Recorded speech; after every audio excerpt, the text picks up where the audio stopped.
Hola, mis estimados videoyentes. Ya hace más de una semana que no venía aquí a tratar de continuar con la serie de videos sobre la conciencia social y la moral revolucionaria. Y por un lado, qué bueno que esto sucedió porque yo no lo tenía en cuenta, pero efectivamente se están cumpliendo, este año se van a cumplir 50, medio siglo de la existencia del Colegio de Ciencias y Humanidades, donde yo tuve el privilegio de estudiar el bachillerato. Eh, Era ya del año de 1971, y yo estaba un poco indeciso sobre qué escuela de bachillerato quería yo asistir. Eh, En principio por la herencia, porque mi hermano había estudiado en la preparatoria 4, que está ya en observatorio, y pues siendo mi hermano mayor, pues y él ya entrando a las edades estas de la preparatoria, de estos, estas edades, ¿no? Allá en los 70s, pues era muy divertido lo que nos platicaba y los amigos que nos llevó a conocer de alguna manera a la casa, con los que hicimos viajes y en fin. Pues me parecía gente muy padre, muy divertida, ¿no? Pero por influencias de mi padre me convenció de que optara por el Colegio de Ciencias y Humanidades, plantel Naucalpan. Eh, Incluso me llevó a conocerlo, ¿no? Y al conocerlo, pues yo vi una escuela bien diferente, porque las escuelas preparatorias de la universidad, del sistema de la preparatoria nacional de la UNAM, pues eran moles de concreto, ¿no? De hecho, la prepa 4 en particular, pues entras a través de una puerta que entonces estaba ya eh, construida de acero, pues secuelas del movimiento del 68, y tenía sí algunas canchas, algunos jardines centrales, digamos, que estaban rodeados de los edificios para las aulas. En cambio, el CCH Naucalpan estaba en medio de un bosque de alguna manera, muy cercano ya al Santuario de los Remedios, que es un santuario pues bonito con todo y todo, pero además en ese entonces era una zona boscosa, tupida, ¿no? Y en medio se había asentado el CCH. Cuando yo entro al CCH en 1972, yo soy de la segunda generación del CCH, de ese plantel, eh, pues había, si no mal recuerdo, 4 edificios de aulas que estaban siendo utilizados. El resto estaban todavía en construcción, en una zona aparte que estaba debidamente enrejada para que, pues de alguna manera, no se metieran los estudiantes a las obras que estaban en construcción, ¿no? A los otros edificios que faltaban. Los edificios estaban clasificados por letras, el A, el B, el C y el D, más lo que se conoce como el edificio de gobierno, es decir, donde se asentaba la dirección, las subdirecciones, los distintos departamentos, ¿no? Y está en un cerro, entonces estaba lleno de escalinatas que subían, que bajaban y de jardines. Jardines muy bonitos que no constituían una sola explanada, sino varias explanaditas pequeñas. Y pues digamos que arquitectónicamente a mí me llenó el ojo, ¿no? Y estaba mucho más cerquita que de mi casa. Entonces mi papá me platicó también de cuál era el proyecto, digamos el modelo académico de este plantel. Y era sumamente atractivo. Eran años en que todavía se trabajaba los días sábados. Entonces, los estudiantes asistíamos en uno de 4 turnos. El 01 que estudiaba de 7 de la mañana a 10 de la mañana, el 02, donde yo entré, donde se estudiaba entre las 10 de la mañana y la 1 de la tarde, incluyendo los sábados. Después venían ya el 03, que era ya el turno vespertino, trabajaban, si no mal recuerdo, de 2 a 4, de 2 a 5, y el turno vespertino, pues de 5 a 9, algo así. Entonces, pues yo me preguntaba, bueno, si mi hermano va toda la mañana, entra a las 7 y termina a la 1 o a las 2 de la tarde sus clases todos los días, ¿por qué aquí es tan poquito, no? No lo preguntaba con molestia, sino con interés. ¿Por qué tan poquitas horas? 3 horas diarias. Entonces ya mi padre medio me explica, dice, lo que pasa es que por semestre no es un plan de estudios anual como la preparatoria o como la vocacional, no, aquí es por semestres. Entonces tú vas a estudiar 6 semestres y en cada semestre vas a llevar 5 materias. Nada más 5 materias. Y yo lo contrastaba con las materias que tenía que estudiar mi hermano cada año y que eran 10 u 11 materias, ¿no? Entonces, pues a mí me pareció muy atractivo, muy ligero, ¿no? Y bueno, ahí entro yo. Estoy convencido por la experiencia que tuve allí, por la forma de vivir esta parte de la adolescencia, de los... yo habré entrado de 14 años a ese plantel y lo he de haber terminado a los 17, más bien 18 porque me quedé un año pagando algunas materias, pero me pareció muy atractivo, ¿no? Porque todo el espacio se prestaba para una gran convivencia en un entorno muy agradable, ¿no? En un entorno de jardines y de bosques, sobre todo de árboles de eucalipto, de oyameles, supongo yo que había, pirules, y se habían respetado estos árboles. O sea, no era concreto, ¿no? Era sí concreto para los edificios, concreto para los pasillos, pero grandes extensiones de espacios verdes, ¿no? Y claro, la planta magisterial era una planta magisterial muy especial.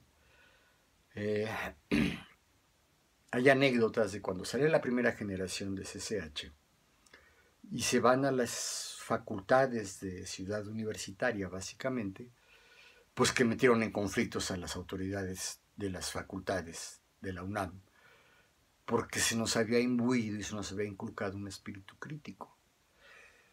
Todo el esquema pedagógico era muy orientado a la participación de los alumnos y a la investigación de los alumnos. Es decir, más que tener clases magisteriales, los maestros eran coordinadores, ahí sí eran verdaderos, digamos, guías del aprendizaje. No nos daban la gran cátedra, que cuando hacía falta sí la daban, pero sobre todo se trabajaba a manera de seminario, es decir, dejando que los estudiantes preparáramos los temas, los expusiéramos, ya fuera en pequeños equipos, ¿no? Pero todos estábamos obligados a estudiar el tema, ¿no? Recuerdo que ya estando en el 5º semestre, en algún momento dado nos llega nuestro maestro de economía, una materia que nos gustaba mucho a los estudiantes en aquel entonces, que era básicamente la economía política marxista, y nos ilustraba mucho, nos alumbraba mucho sobre cuestiones que no nos podíamos contestar y que a veces ni nuestros padres nos podían responder, ¿no? Entonces este maestro era muy querido, nos gustaban mucho sus clases, y un día no llegó. Entonces recuerdo que un compañero muy serio, él ya parecía mayor porque tenía la barba ya completa, ¿no? Dice, compañeros, dice, nosotros somos estudiantes conscientes. Nosotros no podemos esperar a que venga el maestro para que se dé la clase. Supongo que la mayoría de nosotros hemos preparado, hemos estudiado los textos que nos dejó el maestro, y ¿por qué no damos la clase entre nosotros? No, pues que quién la va a dar. No, pues no la va a dar nadie. Y entonces él se ofrece para coordinar las discusiones sobre la clase. E incluso dice, y pues como aquí no se acostumbra a pasar lista, pues no va a haber tampoco pase de lista. Así es que quien no quiere estar en ausencia del maestro se puede ir. Yo recuerdo que se salieron 3 o 4 personas, ¿no? Y el grueso del grupo, pues han de haber sido unos 30, yo calculo, nos quedamos a discutir el tema de la clase, ¿no? Y fue una clase muy fructífera. A la siguiente sesión, que ya se presenta el maestro, que pide una disculpa y que, pues, que iba a retomar el tema, pues se le dijo, no, maestro, pues la verdad es que ya lo discutimos, ¿no? Ya lo analizamos, medio nos sondeó, dice, a ver si es cierto, ¿no? A ver qué tanto le entendieron. Y nos felicitó, dijo que muy bien, que qué bueno. Aún en el CCH esto no era lo común. Si un maestro no asistía a clase, pues simplemente no había clase, ¿no? Pero no éramos tampoco los únicos que podíamos llevar la clase y tal vez el curso sin maestro. Este era uno de los elementos de esa responsabilidad social que en el CCH nuestros maestros nos habían imbuido. No solo los maestros, el plan de estudios y los materiales de estudio. Quienes hayan pasado por la universidad en aquellos años recordarán que había una colección maravillosa de pequeños fascículos, ¿no? Eran más largos que otra cosa y se llamaban deslinde, los cuadernos de deslinde. Y el título aludía pues al deslinde de responsabilidades que emanaban del movimiento estudiantil del 68. La mayor parte de los maestros que habían ido a dar clase a los SHs eran ex militantes del movimiento del 68. Entonces, bueno, pues traíamos una rebeldía muy bien canalizada a través del estudio y a través también de la participación política. Había montones de grupos estudiantiles políticos y la autoridad, supongo yo, porque el rector en aquel entonces era don Pablo González Casanova, un sociólogo de izquierda, marxista, había dado instrucciones de que en el CCH no solo se aceptara, sino que se promoviera la participación política de los alumnos, la organización. Entonces, pues claro, por supuesto que yo le entré y fui junto con un hombre muy inteligente, genial, hijo del Premio Nobel de la Paz, García Robles. Su hijo se llamaba Jorge. Y de alguna manera nos hicimos cuates, coincidimos en algunas materias, nos hicimos cuates y formamos un comité coordinador de comités de lucha, ¿no? De alguna manera nos habíamos puesto, digamos, por encima de los demás organizaciones políticas estudiantiles. Había un comité de lucha, había un grupo maoísta, pero nosotros habíamos logrado de alguna manera convocar a las asambleas más numerosas e identificar los problemas más serios que se vivían en la escuela y por supuesto a nivel del municipio de Naucalpan y a nivel nacional también, ¿no?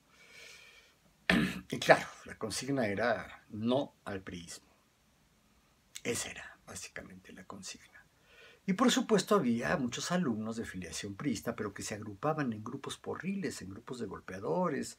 Eran los que organizaban los grandes festivales, que también eran muy divertidos porque llevaban grupos de rock, a veces no muy conocidos, o bien grupos de música folclórica. Y eran festivales, fiestas, pues muy divertidas, nada más que generalmente derivaban en violencia, ¿no? Los porros, así conocidos, metían tragos, metían alcohol, se emborrachaban, inhalaban sobre todo pues esto que le llaman el Chemo, el Resistol 5000, el Tiner, etcétera, etcétera, lo que después se conoció como la Mona, ¿no? Entonces ellos generaban esa violencia terminando los conciertos. Sin embargo, pues algunos que ya les habíamos agarrado la onda, asistíamos a los conciertos y cuando ya veíamos que los malos estos ya estaban borrachos, pues nos ausentábamos, nos ahuyentábamos. En fin, hay un montón de anécdotas en ese sentido, ¿no? Pero con esto les estoy tratando de ilustrar un momento en que se vivía mucho esa conciencia social asociada a una moral revolucionaria. Era inconcebible que si tenías conciencia social, no te plantearas la transformación revolucionaria de la sociedad subdesarrollada capitalista. Ya manejábamos esos términos, ¿no? Esos conceptos. Y no solo era promover la participación política, no, sino incluso el comportamiento individual a nivel íntimo, a nivel familiar, a nivel de los pequeños grupos, ¿no? Entonces, ya había, ahí lo comenté en algún video anterior que hablo del estudiante crítico revolucionario, cómo éramos herederos de las grandes luchas juveniles que venían desde incluso los 50, pero sobre todo en los 60, ¿no?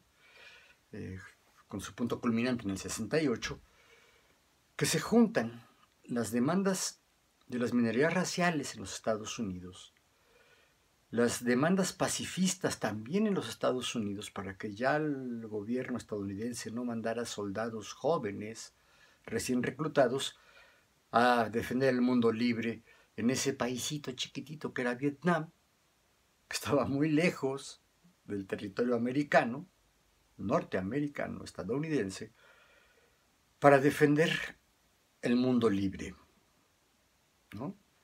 Y lo que había generado era un montón de heridos, de traumatizados de la guerra, que pues por supuesto que se habían sumado después de haber ido a la guerra a los movimientos hippies sobre todo, ¿no?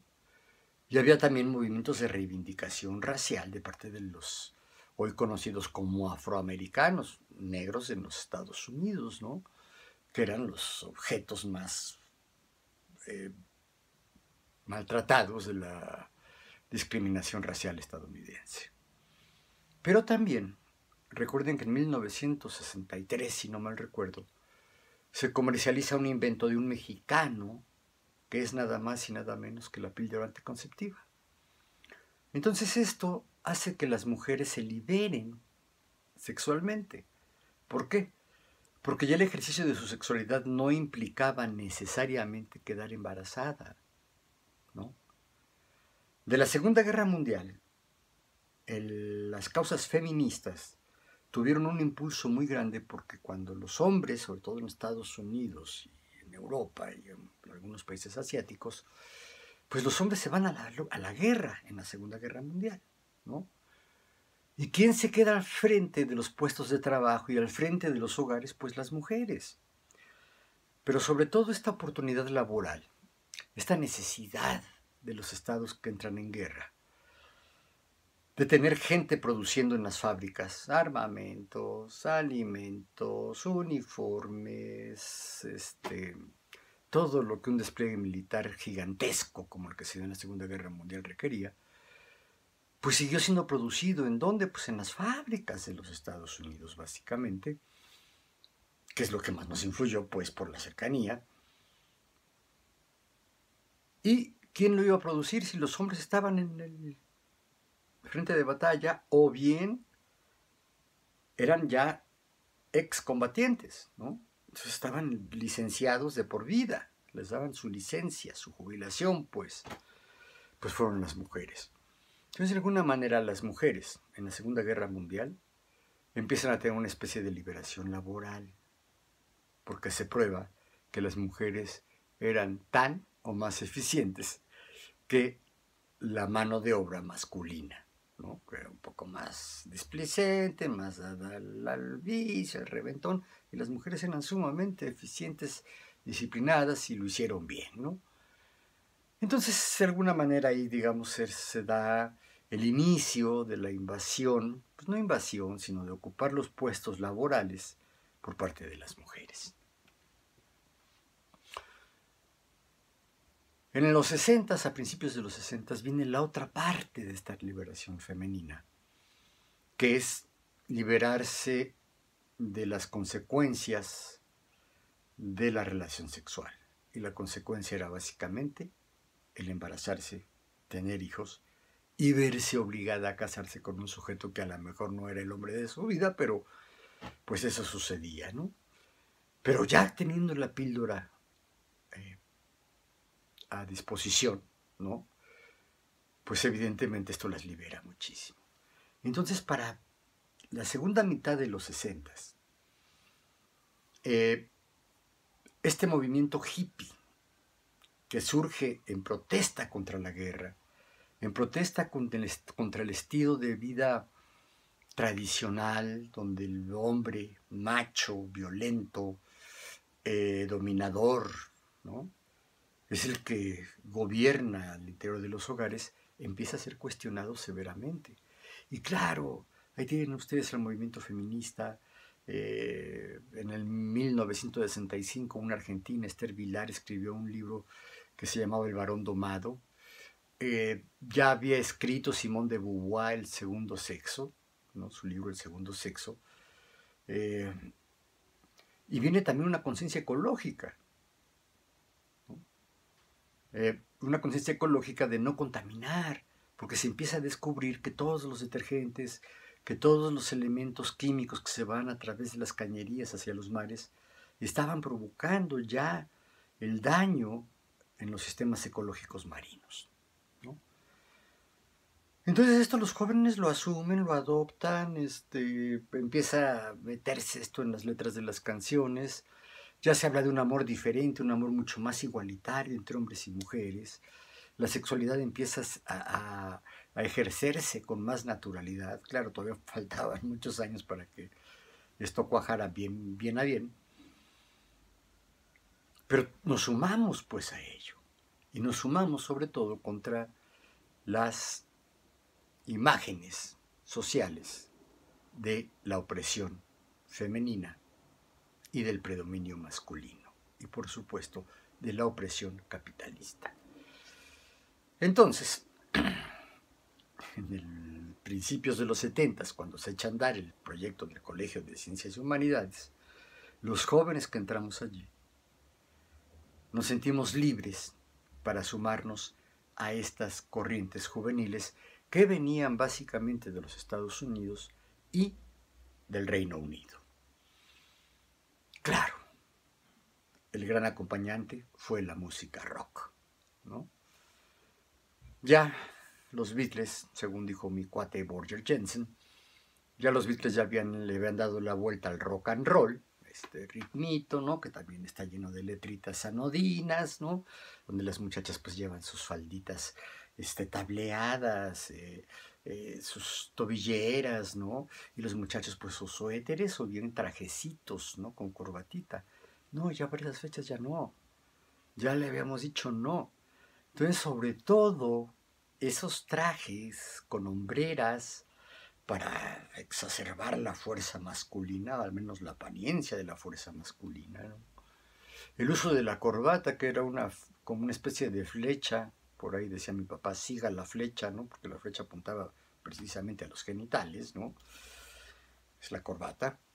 Fueron rotundamente rechazados, ¿no? Nos dejamos crecer el pelo, los varones, ¿no? Las mujeres también traían su cabellito largo, o si acaso en trenzas. Se adoptan también algunos esquemas de vestimenta y de arreglo personal que venían de las comunidades indígenas de América. Entonces sí fuimos estudiantes críticos revolucionarios y teníamos un código moral, si bien no muy bien sistematizado, no era necesario, no nos ocupábamos de ello, ¿no? Simplemente tratábamos de tener un trato fraternal, amistoso, respetuoso entre nosotros. Y si alguno de los compañeros tenía digamos, daba muestras, aunque sean pequeñas, de tratar de seguir la línea de comportamiento de sus padres, es decir, estudiar una carrera, una profesión liberal, poner su negocio, hacerse de un capital, de un patrimonio y después formar un matrimonio donde él iba a ser el mero mero. A esos tipos los maltratábamos, no los queríamos, ¿no? Y hacían sus cofradías más pequeñas, porque las cofradías fuertes, las divertidas, las productivas, de donde salieron poetas, músicos, pues éramos los que ya nos creíamos, nos sentíamos, queríamos ser críticos y revolucionarios. Ejercer la crítica para aumentar la crisis a partir de los criterios muy claros de qué era valioso y qué no era valioso para nosotros y para el futuro de la sociedad. Toda mi estancia CCHera y después, durante la licenciatura, fue una serie de anécdotas, de aventuras, ¿no? De desvaríos también, aunque de alguna manera éramos estudiantes, adolescentes, muy seguros de nosotros mismos, pues no dejábamos de tener nuestras dudas, ¿no? Y nuestros cuestionamientos, pero todo en aras de buscar la transformación social radical y violenta de las estructuras sociales capitalistas, sobre todo en las sociedades subdesarrolladas. Teníamos también fresco el ejemplo de los revolucionarios cubanos. Recuerden que en 1967 asesinan al Che Guevara, que ya se había convertido en el gran ícono de la revolución socialista de los países subdesarrollados. Porque hasta ese momento, el único país subdesarrollado que había logrado instaurar un régimen socialista y que pronto mostró sus bondades en términos de igualitarismo, en términos de ampliar oportunidades para las clases populares y incluso de expulsión, porque ahí sí fue así. Se expulsa a todos aquellos que tenían una moral burguesa, una moral conservadora, ¿no? De esos que están convencidos de que siempre ha habido ricos y pobres y que eso no podía cambiar. Y nosotros estamos convencidos de que eso no solo podía, sino que se debería de cambiar, ¿no? Y de ahí arranca nuestra moral revolucionaria. Yo les cuento anécdotas personales. Yo de pronto decidí que no iba a dormir en una cama, ¿no? Al principio simplemente ponía mis cobijas en el piso, ¿no? Una pequeña almohadita y ahí dormía, ¿no?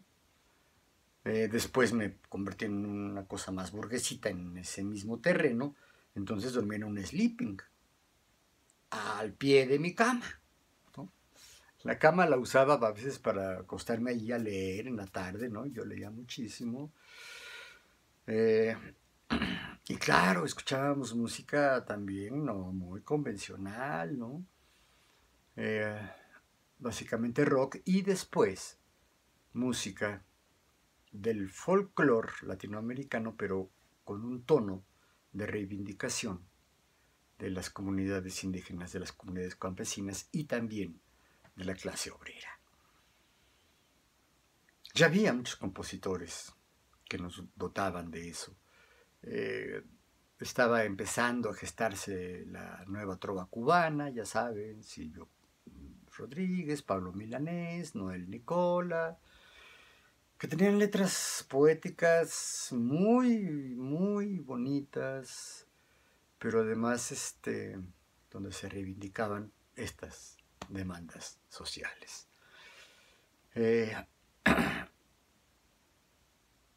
No nos gustaban a los hombres las mujeres que se pintaban las uñas o se las dejaban largas o que hacían el manicure. Las mismas muchachas empezaron a ya no maquillarse, a traer el cabellito suelto, si acaso pues, amarrado en una cola de caballo, con unas trenzas, si es que se dejaban el pelo largo, ¿no? Y claro, pues esas edades, pues, ¿quién necesita maquillaje, no? Y nosotros por nuestra parte también traíamos el cabello largo, yo me dejaba las muy incipientes barbitas que tenía, y utilizábamos ropa resistente a la mugre y resistente al trato recio, ¿no? Y nos la dejábamos por semanas, ¿no? Utilizábamos un pantalón durante 2, 3 semanas, un mes o más, ¿eh?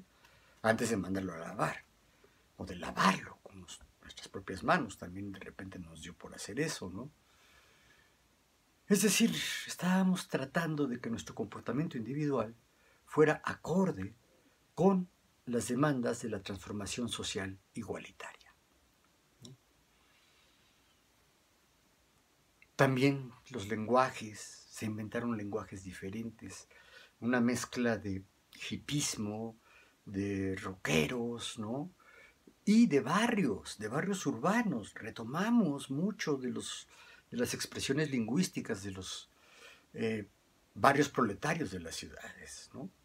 Incluso el tonito ñero, ¿no?, de la ciudad, pues muchos lo adoptamos. Otros adoptaron el tono docto, ¿no?, de los grandes pensadores, pero otros preferíamos el tono pues, más ñero, ¿no? Así, más ñero, ¿no? Entonces teníamos una moral revolucionaria muy acendrada. Y mientras más acendrada la tuvieras, mejor te iba. A mí me pasó eso. Fui un hombre muy popular en el CCH.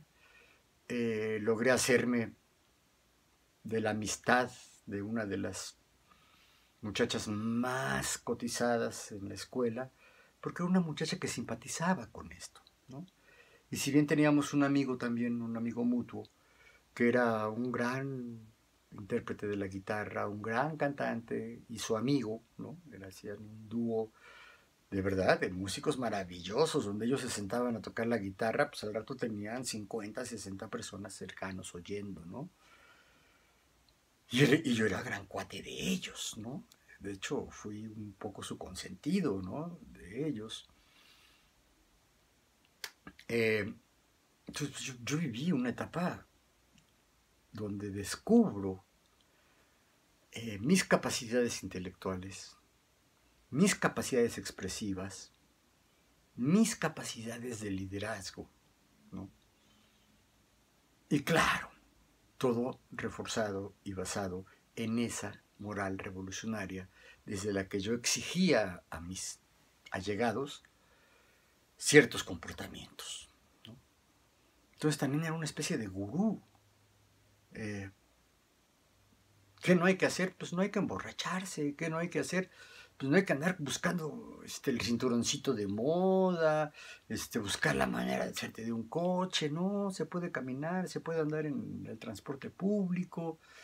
Se tiene que hablar a las mujeres, a los niños, a los empleados, ¿no? A los que de alguna manera estaban en la escala social abajo del puesto que uno ocupaba, clase media, ¿no? Se les tiene que tratar también con respeto, con amabilidad, con cariño, ¿no? Esa era un poco esa moral revolucionaria desde la que yo regañaba. Y ahí hice mal, ahí me excedí. Regañaba a muchos de mis congéneres. Puedo decir, pues, que esta asociación que se da en los finales de los 60, principios de los 70, entre la conciencia social crítica y la moral revolucionaria, era un eslabón o un par de eslabones muy, muy, muy sólidamente unidos. Evidentemente la moral revolucionaria cambió, porque la conciencia social también cambió. Y de pronto, aunque los norteamericanos pierden la guerra con los Estados Unidos, con Vietnam, los vietnamitas derrotan a los estadounidenses,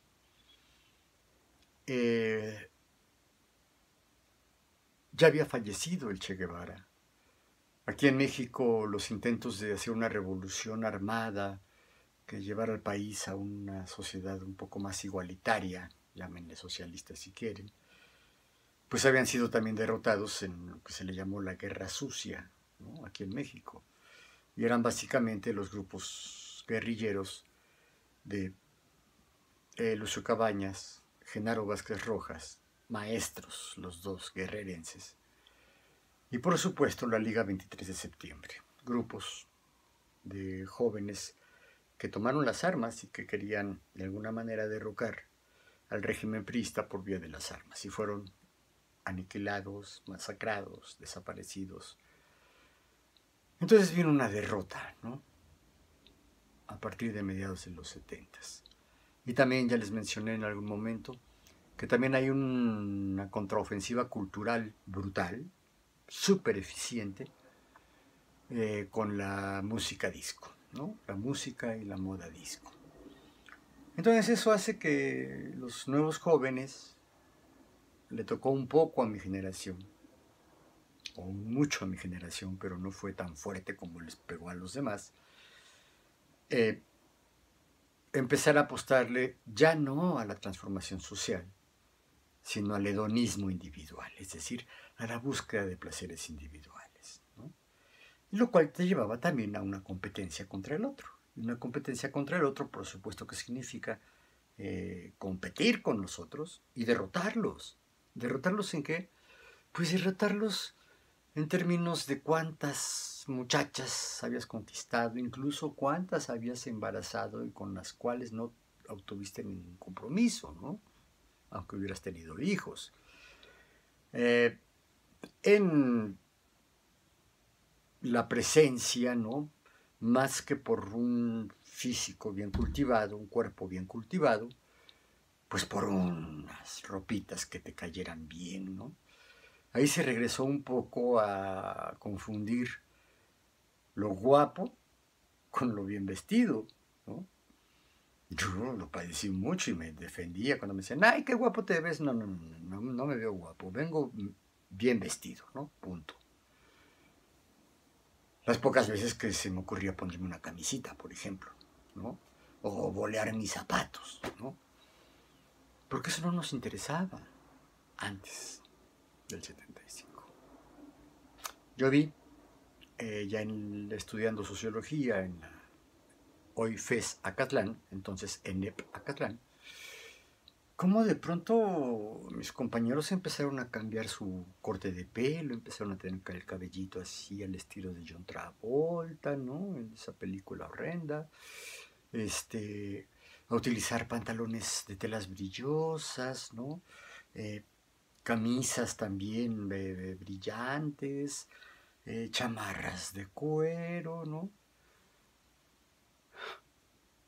Y para mí fue pues un golpe, ¿no? Un golpe demoledor, porque de alguna manera intuía que estos muchachos pues estaban acercándose y cultivando otros sistemas de valores, es decir, otra moral, que ya no era la moral revolucionaria, sino que era la moral que yo califico de hedonista, es decir, en búsqueda de los placeres propios, de los placeres personales. Hay muchas, insisto, anécdotas que ilustran esto. Probablemente regrese a contar algunas de estas anécdotas y tratar de contrastarlas con lo que hoy creo que sucede entre los jóvenes.